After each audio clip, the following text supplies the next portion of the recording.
Sr. Presidente, queria cumprimentar o Sr. Bastonário e os restantes representantes da Ordem.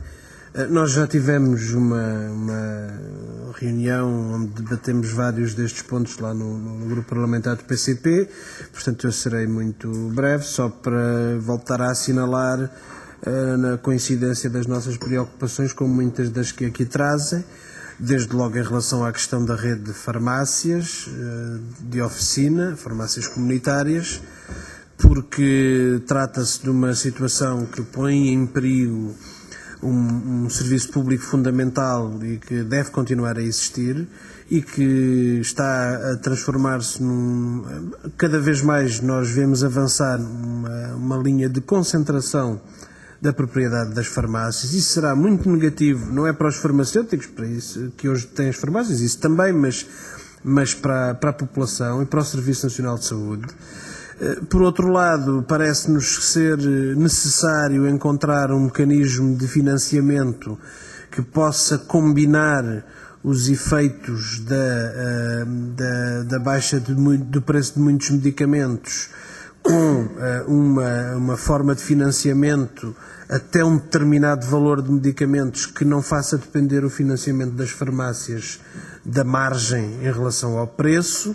Isso permitiria uma base mínima de sustentabilidade a um determinado nível, que, enfim, certamente não resolverá todos os problemas, mas pelo menos se traduzirá num grau maior de fiabilidade e estabilidade a nível financeiro. A nossa ideia não é que esse FII, essa taxa, seja paga pelos utentes, ao contrário do que se anda para aí a dizer, nos parece que isso seja adequado. Penso que deve ser equacionado o seu pagamento pelo Estado. Depois, uma outra questão tem a ver com outras questões têm a ver com a questão dos medicamentos sem receita médica. Enfim, só para dizer que temos vindo desde o início a alertar para esse problema. O facto de se incluir um medicamento na lista dos medicamentos não sujeitos a receita médica deve obedecer a critérios técnicos muito apurados e não a uma mera orientação de política de alargar o número de medicamentos nessa lista.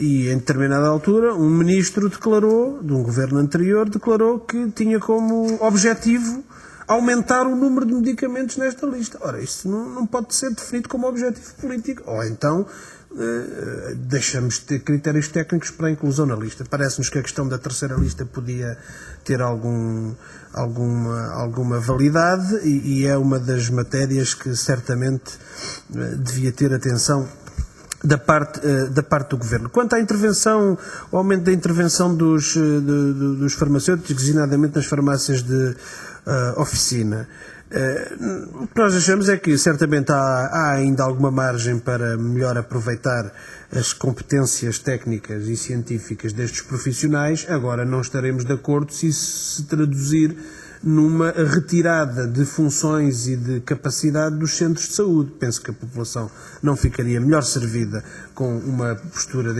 com uma alteração nesse sentido e, aliás, por muito que isso seja desejável para quem quer progressivamente ir enfraquecendo a rede, não é a ordem dos farmacêuticos, mas para quem quer, como se está a ver no momento, ir progressivamente enfraquecendo a rede de cuidados primários de saúde.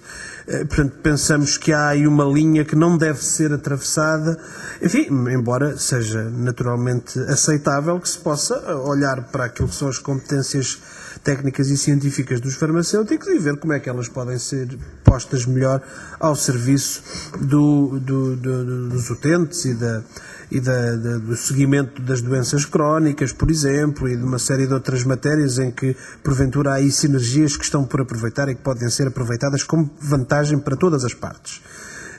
Depois, quanto à questão, quanto a outras questões, queria também dizer que vemos como importante esta reivindicação da Ordem dos Farmacêuticos em relação à carreira farmacêutica. Nós temos sido muito críticos de uma terraplanagem de carreiras feita no Serviço Nacional de Saúde e na Administração Pública em geral, e parece-nos que na área da saúde, por maioria de razão, a carreira protege o profissional e protege o utente e a qualidade do serviço. E, portanto, desse ponto de vista, parece-nos adequada esta opção e procuraremos também contribuir na medida própria para que ela se possa concretizar.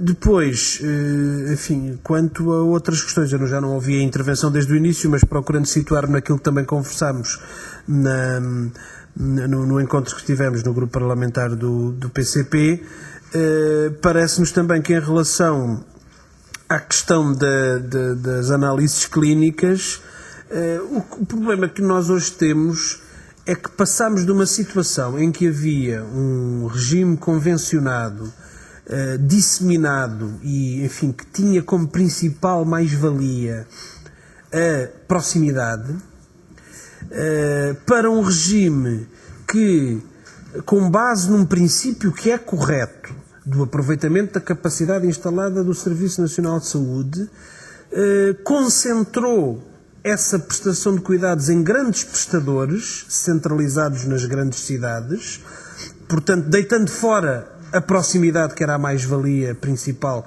da rede de pequenos prestadores que tinham uma função de complementaridade importante.